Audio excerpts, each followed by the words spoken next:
to get started, folks. Washington's 106.7 WJFK. Here starts Ron and Fez. Okay, good. You're in for that, right? Ron and Fez. Here's Max. Max wants to tell us the difference. Max, you're on Ron and Fez. Hey, Max. Hey, Uncle Ron. Hey, Fez. Hey. Listen, Hello. you guys. It's easy. The abuser versus the alcoholic thing. When you were in college and you drank all the time, and you drank, if you had a drink, you had too many drinks. You're abusing alcohol, but you don't need it the way Billy Staples needs alcohol, drugs, food, sympathy, attention, that kind of stuff. All right, so you're saying just a guy who gets whacked out on Saturday nights. Yeah, or whenever he and or she decides to go out and hammer down. Yeah. They abuse it. They're going to drink too much of it. But they don't need it. They can go for weeks without it. They don't ever wake up and say, because they don't have the shakes, they don't need to get hammer time. They just go out and pound it. Yeah, but all right, we're going to check with Billy Staples, who normally knows most about this. But now, first of all, he's going to give you such a backwards-ass, twisted version because he's going to make it all about himself, first of all. Yeah, don't make this all about yourself, Billy. Make it about Billy Joel, not Billy Staples. And, there's a big difference between, hey, I'm on a binge when I'm 22, and I'm on a binge when I'm 50, like Billy is. Yeah, if you decide you have to go on a bender, and that's what Billy Joel said, at his age, that seems like a problem. And, and you're still showing up at spring break, and you're getting hammered. All right, 866-277-4969. Billy Staples, what's the difference between an abuser and an alcoholic? Well, an alcoholic is someone who cannot stop their drinking no matter what without help. An abuser is someone who will go over the line occasionally, but knows where the line is and can stop once they've picked up that first drink. All right, what do you think, Billy Joel? It's really not unfair to label someone, but if I had to guess, I would definitely think he's an alcoholic. All right, so you're being unfair in your labeling. Yeah, well, I was asked a question, I answered it. What have you rubbed in your hair tonight? Butter? What the hell is the new look? The dippity-do is what it looks like. It's a dippity-don't. It's just a little wet from the car ride. Did you come in a submarine? No. From when I was driving in, it was all wind blown and stuff, so I just put a little water in it to kind of straighten it out a little bit. No, this thing has got little kinks in it like there's dippity-do in it. You've gone for the Caesar look. Everything's straight down, but it's all little ringlets. Well, when my hair gets longer, I get the William Cat look. Like the greatest American hero. All right, Billy, so you're saying maybe he's just an abuser, but why would somebody who just pounds drinks every once in a while go to rehab? Because it's usually rehab is when you pound for a while and you finally sober up and you wake up and you come to your senses and you're like, oh my God, what did I do? I'm in trouble. I mean, I've got a problem. And that is when you decide, you know what, I need a quick fix. I need to get out of this. So you check yourself into a rehab, you do what you got to do. You go, I can do this, I can do. A couple of meetings, a couple of months on the outside, you go to your meetings, and then it's like, I really don't need as many meetings. Oh, I can have a cocktail now and then. I can drink one or two. But to me, that sounds like a guy who can't quit, if you're at that point. Yeah, without a doubt. If you think you can control drinking, that is a sign of an alcoholic. And one of the things they say is, if you have doubts that you're an alcoholic, try control drinking for a year. See what happens. All right, here's Matt. Matt, you're on Ron and Fez. Hey, Matt. Hey, how you guys doing, Ron and Fez? Love your show. I think that Billy Joel is an alcoholic. I just got out of rehab for, we all know what that is, but... Sure, you got the horse, you're riding that pony. Yeah, that's right, exactly. Let me just say Smack, man. That don't make a bad person. Yeah, it made me pretty strong in a lot of different ways, but let me just say, if Billy Joel thinks that he might be an alcoholic, chances are it probably is an alcoholic. And there's no such thing as a social drinker. If you drink to get drunk, you're an alcoholic. And if you don't take that first drink, you won't get drunk. So I really think that Billy Joel has a problem. He did to his Mercedes. You're saying anybody who drinks to get drunk is an alcoholic? I have a lot of folks go out and party, and don't get me wrong, I still do too. I just turned 24. And, they're alcoholics. Maybe it's not so severe as others, but... Matt, excuse me, but aren't you supposed to refrain from alcohol? Yeah. I don't drink alcohol anymore or anything. I I don't smoke pot. I don't do anything. But I still go out and be social with a lot of my friends. What do you do? Just snort the H? That's the best thing to do, or maybe skin pop a little bit. No, I mainlined it most of the time. Yeah, that don't make Gibson. All right, thanks, my friend. I appreciate Ron and Fez. All right, buddy. There's Matt. He's straight out of alcohol, out of rehab. When you get out of rehab, you pretty much see everything as being an out, don't you, Billy? Yeah, it's like, to use a reference, it's like gay people. They always think everyone's gay. You know, it's like when you're... Is that true, Fez? How would I know? I thought you were, What? You become very aware. It's like you get your spidey sense, shall we, toward alcoholism. Notice how much drinks people take, how quickly they drink a drink, how much they order. Are they doing shots? I mean, did you come out of your first rehab all cocky? Oh, I totally. It's called the pink cloud. Come out like, oh, I'm going to... Pink elephants, the Staples story. Too much. And then it's like, oh, yeah, I feel great. I can conquer this. I'm going to meetings. I'm wonderful. Life's going to be better. And that wears off after a while. Hey, Kevin, you're on Fez. Hey, Kev. What's up, buddies? Hey, my buddy. Hey, I want to know, if Billy Joel's an alcoholic, what does that make Billy Staples? Super alcoholic. Billy Staples is a 5-time loser, right, Billy? 5-time rehabber, many more time relapser. Can you count the relapses? No. A lot. You partying today? No. Because anytime you cut your hair down, we know that... Actually, And you wet your hair using the bathroom in this building, right? Yeah. Yeah. Ronnie, if you go into the men's room, the middle sink, it looks like someone had it carpeted. There's so much hair in it.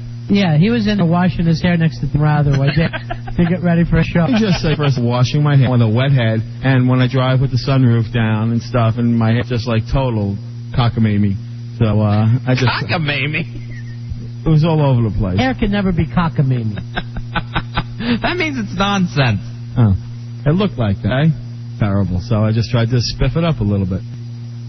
We appreciate it. Now you got a dent in your chin where your pus sac got lanced today. No, I didn't even get lanced. I got a needle and I got 9 pricks in my... All right. We're not supposed to isolate that. He was at tomorrow during the opening? Well, no, he had 1 needle and he had to go into it 9 times with 9 different shots of cortisone.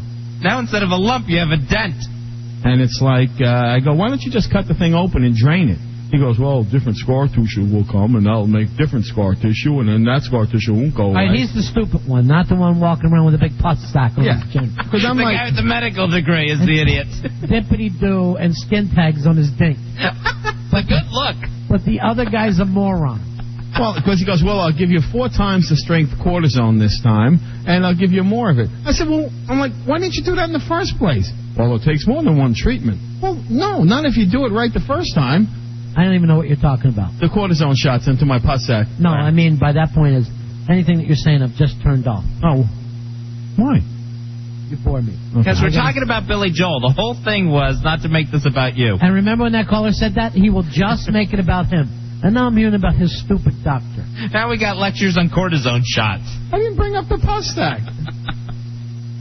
The big news, Billy, is that Billy Joel says he's not an alcoholic. Denial. Is that just a river in Egypt? No. That is an actual alcoholic fact. No. Anybody who goes to rehab learns about the disease. So Billy Joel learned it. He knows he's an alcoholic, but he just doesn't want to admit it. How do you know?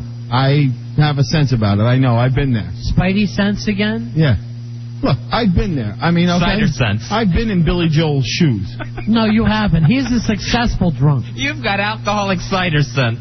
You're the reason why people like him go, I can't be an alcoholic. Look at this loser next to me. Alcoholism affects you at all different levels. You don't have to be the bottom end. Billy Joel is obviously not the bottom end yet. You are. Not yet. I'm not on the Bowery, but begging. If we look at the alcoholic spectrum, we see Billy Joel at one end, Billy Staples at the other. Billy, the only way you're not in the Bowery is because your mom took you in. Well, I still have a job. This is goodbye week. It's Shark Week on Run Fast. Well, at the time. Yeah, at the time. So you don't believe the big news announcement that Billy Joel says, I'm not an alcoholic? No, not in the least. Not in the least. You don't go away for that amount of time and get cured. There's no cure for alcoholism. He was an alcoholic when he went to rehab, and all of a sudden a little angel came down and said, poof, you're not an alcoholic anymore? I thought you guys believed in a higher power. Yeah, but they don't come down from heaven and cure you. How do you know? Then I'd be cured. I've prayed enough, for God's sake. I prayed to the little bird that comes down with the prayers. What's he talking about? I think he's trying to say the Holy Spirit is a little bird. I think he has DTs. His hair does. He saw a chicken and said, my liege. So once an alcoholic, always an alcoholic. You can't change your stripes. An alcoholic has stripes? Hopefully for you, they're not horizontal. They make you look hippie. All right, let me just check. How many Xanax did you eat today? None. Really? None. The little boy, here's you. Seriously. Because tonight is a Xanax night, we could tell. Yes, but I have not taken any Xanax today. How many you plan on taking tonight? I don't know. And Rory can attest to my anger in the car that I did not take a Xanax. Why were you so mad? Life. Traffic, people, idiots on the road. How many Xanax did you bring with you? A whole bottle, my whole bottle. Whatever. Why do you feel the need? He wears it like a scuba tank. That bottle's like a scuba tank strapped to his back. Why do you feel the need to have 100 on you at all times? Oh, no. I carry them in my briefcase. That's his office. His mobile office. It's not like I have them in my mobile hip pocket. pharmacy. I don't have them in my hip pocket. I carry them in my briefcase. Because you never know when the moment will strike. I thought they were supposed to be taken at prescribed times of the day, not when the moment strikes. Not when the mood comes about. Not when the vampire in you starts to turn. Not when the moon is full. The only thing that actually could cure you is a silver bullet through your heart. I'm not a wolf man. Yet. I mean, of course, light. 866-277-4969. Bobby, you're on Ron and Fez. Hey, Bob. Hey, I just want to back up Billy. He's right. Once you're an alcoholic, you're always an alcoholic. It genetically changes you to the point where, one drink will cause you to relapse, and you can pass it on to your kids. You're a mutant. Your DNA has changed. That's why when you hear about people who are addicted to marijuana, like true addiction, like heroin is addicted to them, it's because they're alcoholics and their parents probably were both alcoholics. But it's real rare, but alcoholism is forever. Addiction is a many-faceted subject. It doesn't matter what the drug of choice is. Like Xanax? Not if it's prescribed. You are not following along with your own logic. You're sitting here saying, I cannot handle drugs and alcohol. And yet you're saying because some quack prescribed you Xanax, you can take it and be fine with it. Would you take Quaaludes? Yeah, prescribed. No, I don't think that would help me with my anxiety. That's a downer, isn't it? I've never taken a Quaalude. What's Xanax?